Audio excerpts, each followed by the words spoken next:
देखिए, ऐसा है कि पाकिस्तान ने पिछले कई सालों से एक प्रोपेगेंडा चलाया कि भारत में जो कश्मीर में ह्यूमन राइट वायलेशंस होती हैं और जो सब फेक प्रोपेगेंडा था, पाकिस्तान ने आज तक उनको दबा के रखा था।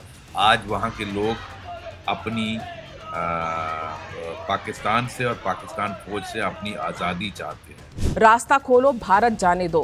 आपने देखा उनके स्लोगन है, ये जो दहशतगर्दी है, इसके पीछे पाकिस्तान फ़ौज की वर्दी है। ये आपने देखा होगा, लोग नारा लगा रहे हैं। मंगला डैम में वो बना रहे हो, बिजली बना रहे हो, वो लाहौर में सस्ती है और हमको महँगी देते हो, जो हमारे ही इलाके में आप बिजली बना रहे हो। और सिंपल सी डिमांड्स हैं उनकी, जिसके लिए सस्ती बिजली, सस्ता आटा। तो आप उसके बरक्स लोगों को गोलियां मारते हैं। जो अब इंटरनेट ब्लैकआउट किया है ताकि वहां से कोई इंफॉर्मेशन नहीं निकले, तो पहला वायलेशन पाकिस्तान ने किया है। तो ये वहां फोर्सफुली हमारे डिप्लोमेट्स बताएंगे और किस तरह से इनोसेंट लोगों का मैसेकर ये करते हैं। वाइल महाराजा हरि सिंह के टाइम का जो जम्मू कश्मीर था, ये इन्होंने जबरदस्ती कब्जा किया है। ये ब्रिटिश 50 एमपियों का रिप्रेजेंटेशन कह रहा है। जो लेडीज के साथ बेहुरमती की जा रही है, उनके घरों में रात के वक्त रेड करके उन लड़कों को उठाया जा रहा है, उनके जो लेडीज का सोना है और कैश है उसको लूटा जा रहा है। पाकिस्तान के 4 हिस्से होना निश्चित है। बाजवा साहब उन्होंने कहा, अगर आपको उनका स्टेटमेंट याद होगा, कि मेरे पास टैंक हैं लेकिन गोले नहीं, मेरे पास टैंक हैं और आर्मर्ड कैरियर्स हैं, आर्मर्ड पर्सनल कैरियर्स हैं, लेकिन तेल नहीं। लेकिन जिस तरह से लोग नारे लगा रहे हैं कि वो भारत का हिस्सा बनना चाहते हैं, उनको मोदी जी जैसा लीडर चाहिए, तो लगता है कि वो आज जो इंटरनेट का ज़माने में आप लोगों को गुमराह नहीं कर सकते। तो ये जो हिपोक्रेसी है पाकिस्तान की, आपको लगता है कि इंटरनेशनल प्लेटफॉर्म पर जो भारत लगातार बोलता आया था, उसकी बात जो थी मजबूती से अब रखी जा सकती है? नमस्कार, पांचजनी में आप सभी का बहुत बहुत स्वागत है। आज हम एक ऐसे विषय पर चर्चा करने के लिए यहाँ पर बैठे हैं जिसने वेस्ट एशिया में एक नए संकट को पैदा कर दिया है, क्योंकि वो मामला हमारे पड़ोसी देश से जुड़ा हुआ है। भारत ने हमेशा से देखा है कि पाकिस्तान प्रोपेगेंडा फैलाता रहा है और इस समय पाकिस्तान में कुछ ऐसे हालात बन रहे हैं जिसे लेके पाकिस्तान फिर से प्रोपेगेंडा फैला रहा है भारत के खिलाफ। हम बात कर रहे हैं पीओजे की, यानी पाकिस्तान के अवैध कब्जे वाले कश्मीर की, जहां पर लोग सड़कों पर उतर आए हैं, पाकिस्तानी सेना की बर्बरता के खिलाफ नारे लगा रहे हैं। वो ये तक बोल रहे हैं कि पाकिस्तानी सेना को वो भारत के लिए इसके साथ जुड़ने की बात कर रहे हैं, भारत के साथ अपने आप को जोड़ने की बात कर रहे हैं। वो ये भी कह रहे हैं कि हमें पाकिस्तानी सेना से आज़ादी चाहिए। दूसरी तरफ अगर हम पाकिस्तान की बात करें तो अफगानिस्तान और पाकिस्तान के बीच जिस तरह से युद्ध हालात बने हुए हैं, विमान, मोर्टार वहाँ पर चल रहे हैं, लोगों को, बेकसूर लोगों को मारा जा रहा है, उससे ये साफ समझ में आता है कि पाकिस्तान उस मोर्चे पर भी जूझ रहा है। वहीं केपीके में अगर हम बात करें तो वहाँ पर टीटीपी के जो लोग हैं वो पाकिस्तानी सेना को पकड़ पकड़ के मार रहे हैं। ये सारी तस्वीर बताती है। बलूचिस्तान का हाल हम सभी पहले से जानते हैं, लेकिन इन पाकिस्तान के हालातों के बीच में भारत का क्या रुख होना चाहिए, भारत की सुरक्षा को कितना खतरा है, आज चर्चा इसी पर करेंगे। और इस चर्चा में हमारे साथ जुड़ेंगे पूर्व डीजीपी और आईपीएस अधिकारी डॉक्टर एसपी वैद्य सर जी। एसपी वैद्य सर, आपका बहुत बहुत स्वागत है। नमस्कार जी, नमस्कार आपको और आपके दर्शकों को।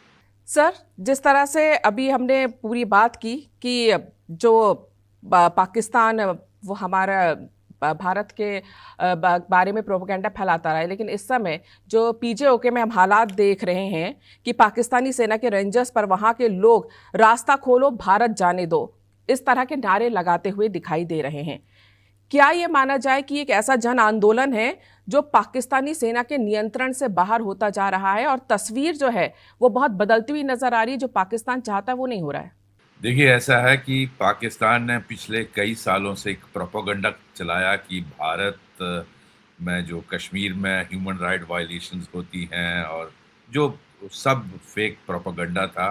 और आप देखते हैं कि हम हमारा अपने लोगों के साथ ट्रीटमेंट कैसा रहता है। हम उनको सबसे पहले अपना देशवासी समझते हैं और वो प्रोपेगेंडा आज पीओके के लोगों ने खुद ही ध्वंस कर दिया पाकिस्तान का। जो पाकिस्तान ने आज तक उनको दबा के रखा था।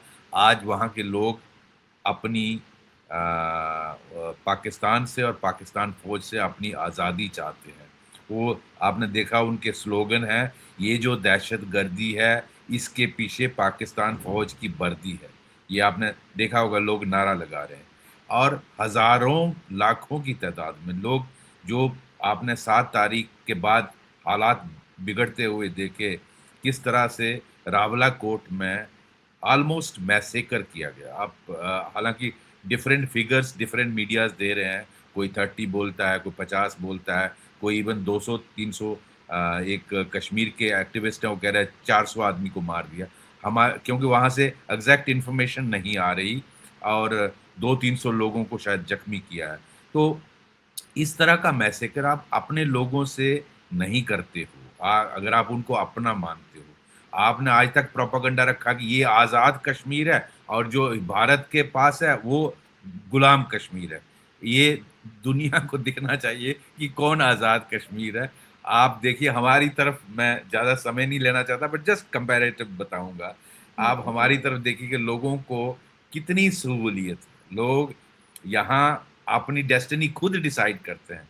पिछले 20 सालों में उन्होंने 10 प्रधानमंत्री पीओजेके के, जो आर्मी को सूट नहीं करता उसको लात मार के निकाल देते हैं। यहाँ हम इस 20 साल के अरसे में मैं देख रहा था हमारे 5 चीफ मिनिस्टर जो लोगों के वोट से इलेक्ट होकर आए और फुल अपना टेन्योर पूरा किया। वहां तो किसी को टेन्योर पूरा नहीं करने। आप इमरान खान की हालत देख लीजिए, आज जेल में सड़ रहे। तो वहां जो पाकिस्तान फौज को सूट नहीं करता तो उसका दिन नंबर्ड होते हैं। पीओजेके में इन्होंने इसको दबा के रखा था और लोगों को सिर्फ झूठ, उनको लाहौरी चूरन जो होता है वो आज तक परोसते रहे। आज उसका प्रत्यक्ष इनके सामने, दुनिया के सामने आ रहा है कि लोग कितने इनसे तंग पड़े हैं।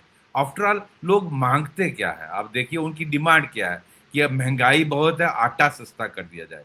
आप यहाँ मंगला डैम में वो बना रहे हो, बिजली बना रहे हो, और वो लाहौर में सस्ती है और हमको महंगी देते हो, जो हमारे ही इलाके में आप बिजली बना रहे हो। सिंपल सी डिमांड्स हैं उनकी। उनकी एक डिमांड है कि जो इन्होंने 45 उनका मेंबर्स का जो उनकी असेंबली है उसमें शायद 12 सीटें जो हैं वो उन्होंने उनके लिए रखी हैं जो रिफ्यूजी हैं, जो भारत साइड से कश्मीर से आए हुए हैं। लेकिन आज वो तो 2-3 जनरेशन्स हो गई, तो वहाँ वो लोग कहाँ कहाँ रहते हैं उनका, तो उनका ये एलिगेशन है कि इनको पाकिस्तान की पार्टियां इस्तेमाल करती हैं उनकी वॉइस को मजल करने के लिए। इनको पाकिस्तान की पार्टियां जो हैं, चाहे ये नून लीग हो, चाहे पीपल्स लीग हो, या इवन आर्मी, उसको यूज करती है। जो उनको सूट नहीं करता उस हिसाब से इनका इस्तेमाल करके अपने प्रस्ताव को पास करवाते हैं। तो लोगों का कहना है कि हमारी आवाज को मजल किया जा रहा है, हमें फ्रीडम जो हम चाहते हैं उसका आप देखिए पाकिस्तान ने दिया क्या पीओजेके को। अगर आप देखें हालत, हमारे यहाँ आईआईटी, आईआईएम, यहाँ 1 डजन मेडिकल कॉलेजेस हैं जम्मू, जो हमारे जम्मू कश्मीर में जो यूनियन टेरिटरी है, और 2 एम्स हैं। जो पाकिस्तान तो एम्स का सोच ही नहीं सकता, वहां एक मेडिकल कॉलेज नहीं। आप जस्ट कंपेयर अगर करें, आप देखिए यहाँ आईआईटी और इंजीनियरिंग कॉलेजेस कितना नंबर है, वहां एक भी नहीं है। हमारे यहाँ 3-4 एयरपोर्ट्स हैं, जिसमें एक इंटरनेशनल एयरपोर्ट है श्रीनगर की, वहां एक भी एयरपोर्ट आज तक आपने दिया क्या पाकिस्तान ने पीओजेके को? तो लोग, आप आज तक उनको झूठ परोसते थे, लेकिन आज सोशल मीडिया का जमाना है, लोग सब कुछ देखते हैं कि हमारे काउंटर पार्ट जो भारत में है उनको इतनी खुशहाली है, वो अपनी चीफ मिनिस्टर बन सकते हैं, वो अपना सब कुछ कर सकते हैं। वहां तो पप्पेट गवर्नमेंट है, जो आर्मी की मर्जी के बगैर अगर चली तो उसको हटा दिया जाता है। तो इसलिए लोग एजिटेटेड हैं और सिंपल सी डिमांड्स हैं उनकी, जिसके लिए सस्ती बिजली, सस्ता आटा।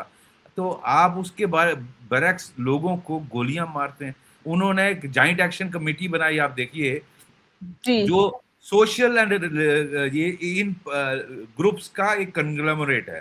तो आप उसको डिक्लेयर करते हो टेररिस्ट। Can you imagine? मतलब एक पॉलिटिकल प्लेटफॉर्म है जहां सारे students body, lawyers body, traders body सब मिलके जॉइंट एक्शन कमेटी बनाए, आप उनको डिक्लेयर करते हो टेररिस्ट। जबकि जो हाफिज सैयद और मौलाना अजहर मसूद हैं, उनको आप वीआईपी ट्रीटमेंट देते हैं, जो एक्चुअल टेररिस्ट हैं, ग्लोबली रिकॉग्नाइज्ड टेररिस्ट हैं। जी बिल्कुल, यही बात यहाँ पर इस पाकिस्तान की हिपोक्रेसी की भी हो रही है। जिस ह्यूमन राइट्स को लेकर पाकिस्तान पूरी दुनिया में घूमता रहा है, भारत के कश्मीर को बदनाम करने के लिए एक प्रोपेगेंडा लगातार इंटरनेशनल प्लेटफॉर्म पे फैलाता रहा है। आज जो हालात हैं पाकिस्तान के कब्जे वाले कश्मीर में, वहां पर जिस तरह से लोगों के ऊपर अत्याचार हो रहा है, पाकिस्तान के ह्यूमन राइट्स ने तक इसकी निंदा की है। एक तरह से जब पाकिस्तान एक्सपोज होने लगता है तो वहां पर इंटरनेट ब्लैकआउट कर दिया जाता है। ये जो पूरी हिपोक्रेसी है, क्या इंटरनेशनली ये दबाव बना पाएगा? भारत की जो पाकिस्तान कर रहा है वो आप देखिए, और जो भारत के कश्मीर को बदनाम करने की कोशिश कर रहा है वो आप देखिए। क्योंकि जिस तरह से आपने बताया, जम्मू कश्मीर में हमारे यहाँ तो बजट 41,000 करोड़ का है, पीओके का 680 करोड़ का बजट है। जो आपने अभी बिल्कुल तुलनात्मक अध्ययन जो किया है, ये पाकिस्तान में जो पीओजे के हैं वहाँ के लोग भी देखते हैं और हमारे भारतीय कश्मीरी लोग भी देखते हैं कि अगर हम वहाँ होते तो हमारा क्या हाल होता। तो ये जो हिपोक्रेसी है पाकिस्तान की, आपको लगता है कि इंटरनेशनल प्लेटफॉर्म पर जो भारत लगातार बोलता आया था उसकी बात जो थी मजबूती से अब रखी जा सकती है, और इंटरनेशनल अथॉरिटीज को, खासतौर से यूएन को भी ये समझ में आएगा कि पाकिस्तान का असली चेहरा क्या है?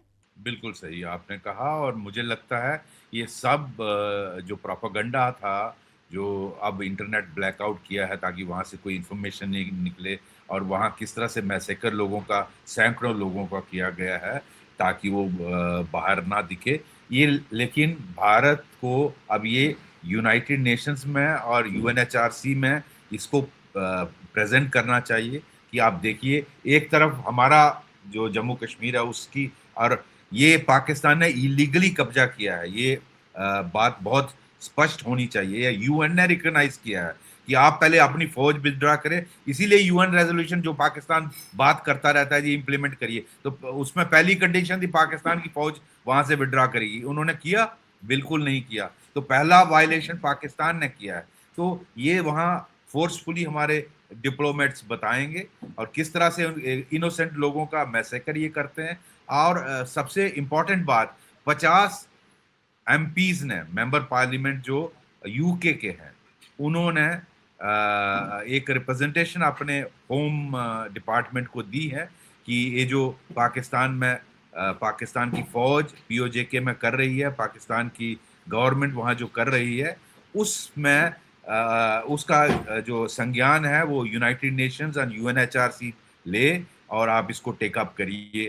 अपनी गवर्नमेंट से उन्होंने अपील किया है। तो मुझे लगता है ये बिल्कुल, और उसमें उन्होंने स्पष्ट कहा कि ये जो है इलीगली ऑक्युपाइड पोर्शन है जम्मू कश्मीर का, जो एरसवाइल महाराजा हरि सिंह के टाइम का जो जम्मू कश्मीर था, ये इन्होंने जबरदस्ती कब्जा किया है। ये ब्रिटिश 50 एमपीओ का रिप्रेजेंटेशन कह रहा है, और वो इंटरनेशनल बॉडी से रिक्वेस्ट कर रहे हैं कि इसमें इंटरवीन किया जाए, इन लोगों के राइट्स को प्रोटेक्ट किया जाए। मुझे लगता है ये बहुत बड़ी झटका है पाकिस्तान को, और भारत का जो आज तक स्पष्ट रहा है हमारा व्यू पॉइंट, उसको इसमें एक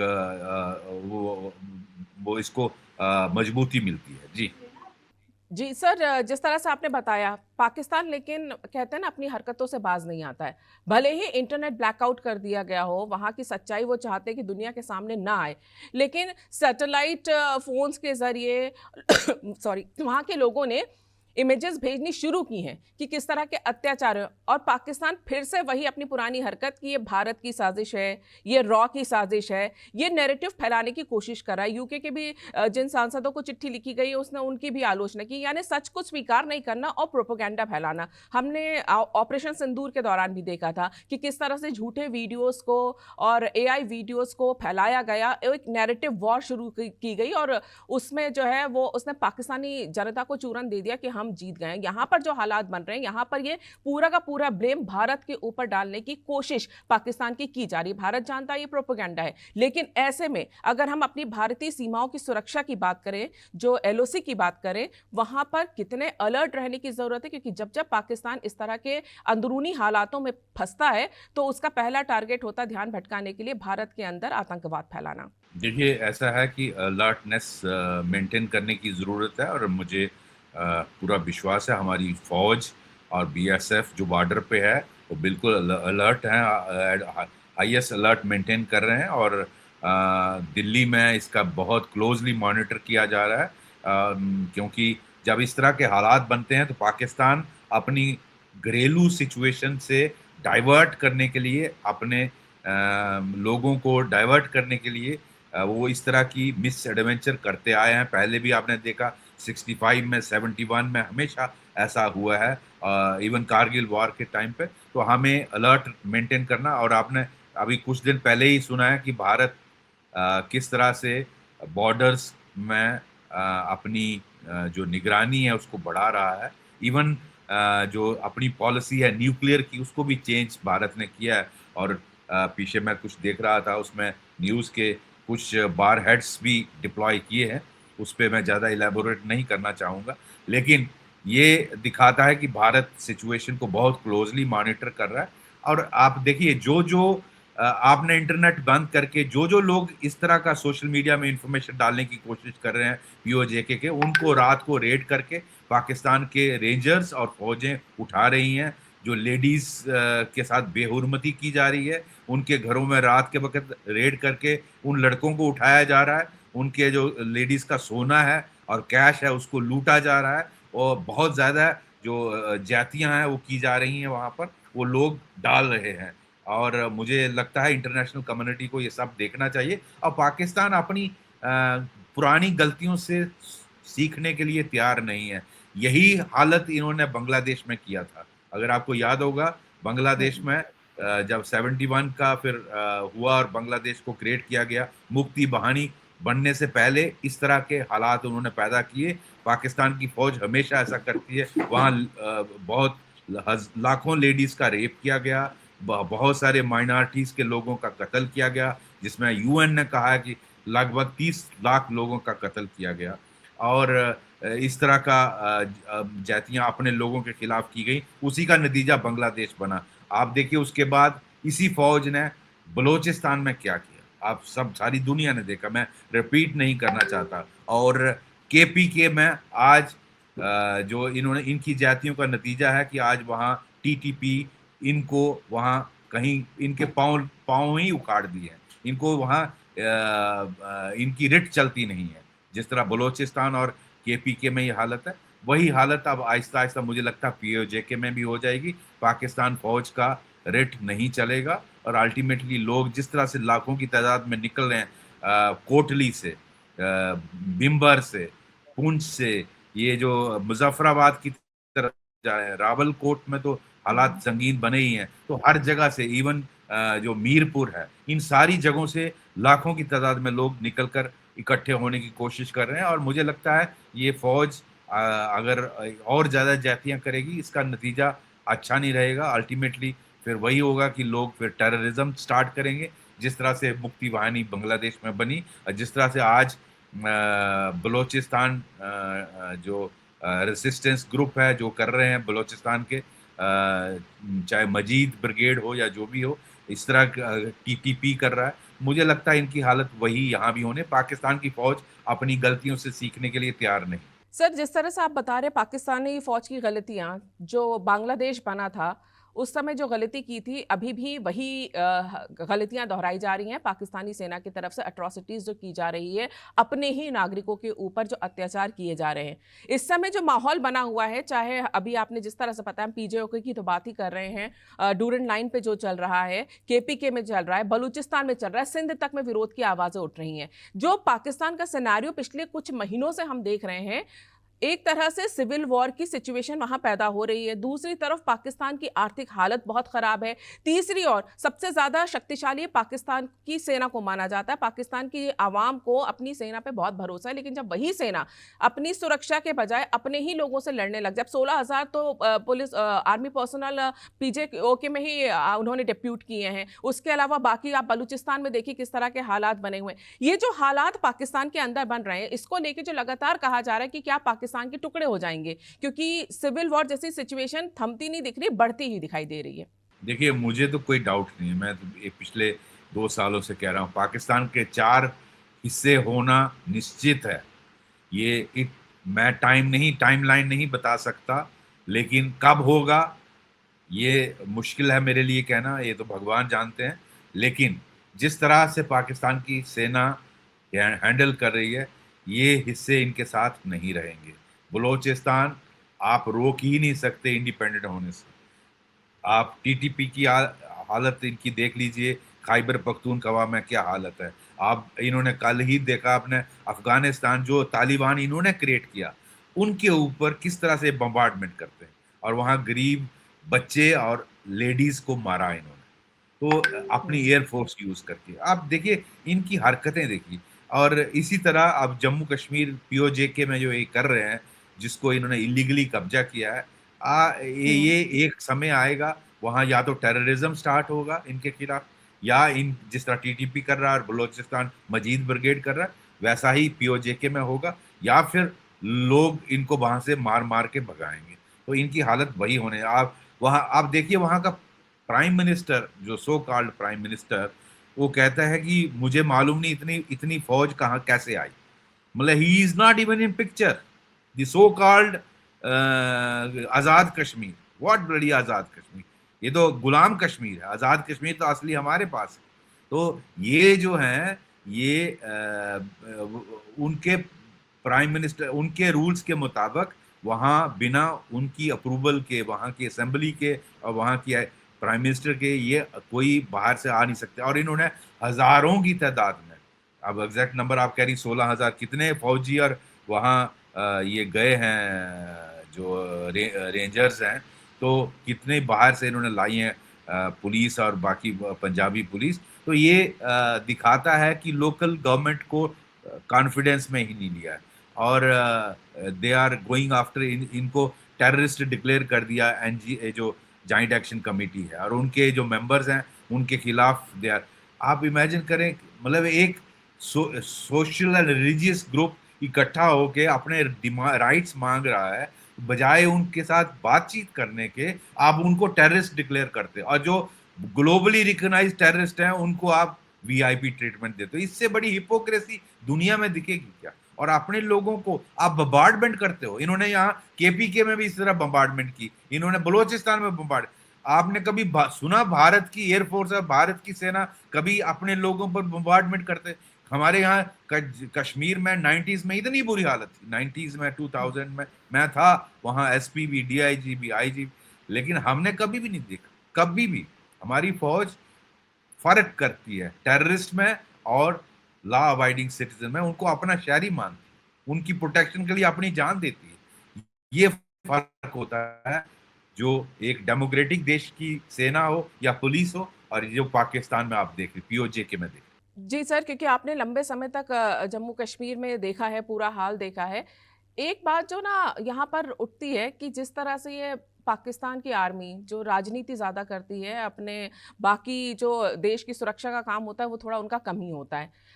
लेकिन क्या पाकिस्तानी आर्मी को भी अगर हम देखें, रक्षा बजट का उनका ज़्यादातर हिस्सा जो आटे और बिजली में चले जाना चाहिए था, आम लोगों की मूलभूत ज़रूरतों में, तो ये हालात ही नहीं बनते, वो पाकिस्तान के रक्षा बजट में चला जाता है। आर्मी के रक्षा इनके पूरे उसके बजट में बड़ा हिस्सा जाता है। उनके भ्रष्टाचार के बारे में सब जानते हैं। लेकिन आपको लगता है जब ये चारों मोर्चों पर संघर्ष चल रहा हो, चारों मोर्चों पर सिविल वॉर वाली सिचुएशन हो, क्या वाकई में पाकिस्तानी आर्मी की ये क्षमता है कि वो अपने ही देश के इन 4 मोर्चों पर स्थिति को संभाल ले? मुझे लगता है जिस तरह के हालात बनने, देखिए आईएमएफ बेल आउट ले रहे हैं, आईएमएफ बेल आउट। और अगर आपको याद होगा, आसिम मुनीर से पहले जो आर्मी चीफ थे, क्या नाम उनका, इस वक्त दिमाग में नाम नहीं आ रहा, बाजवा साहब, उन्होंने कहा, अगर आपको उनका स्टेटमेंट याद होगा कि मेरे पास टैंक हैं लेकिन गोले नहीं हैं। मेरे पास टैंक हैं और आर्मर्ड कैरियर्स हैं, आर्मर्ड पर्सनल कैरियर्स हैं, लेकिन तेल नहीं है। ये फॉर्मर आर्मी चीफ का स्टेटमेंट है। तो ये हालत आप पाकिस्तान की इकोनॉमिक सिचुएशन आप जानती हैं। आईएमएफ बेल आउट देकर ये चला रहे हैं, उधार लेकर इधर से उधार लेते हैं और दूसरे को देते हैं। तो ऐसी हालात में ये किस तरह से हैंडल करेंगे, मुझे इसीलिए मैं कह रहा हूँ, जिस तरह की स्थिति है ये ज़्यादा देर इकट्ठे नहीं रह पाएंगे। और ये पंजाबी डोमिनेंस जो चल रही है उसके खिलाफ बलोचीज, केपीके के लोग, अब पीओजेके के लोग, सिंध वाले तो ऑलरेडी इस जंग में हैं।